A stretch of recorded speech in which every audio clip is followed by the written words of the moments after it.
Doctor Babasaheb आंबेडकरांनी 2 वर्ष 11 महिने 18 दिवसामध्ये या देशामधल्या 6,743 जातीला न्याय देण्याचं काम केलं।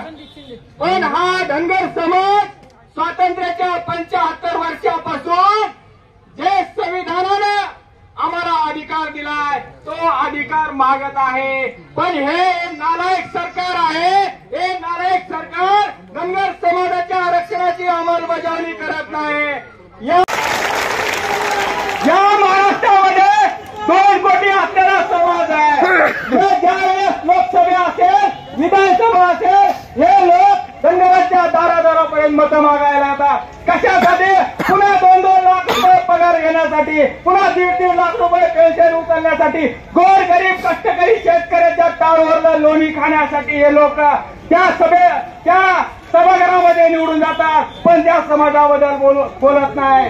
मी शेवट एवढंच सांगू इच्छितो की हे जे धनगर समाजाची एसटीच्या आरक्षणाची मागणी आहे ही तुम्ही जर नाही सोडवली, जर धनगर समाजाला एसटीचं आरक्षण नाही दिलं, तर जसं तुम्हाला सत्तेमध्ये बसवलं आहे, येणाऱ्या काळामध्ये तुम्हाला मातीत काढल्याशिवाय हे समाज राहणार नाही। एवढंच या ठिकाणी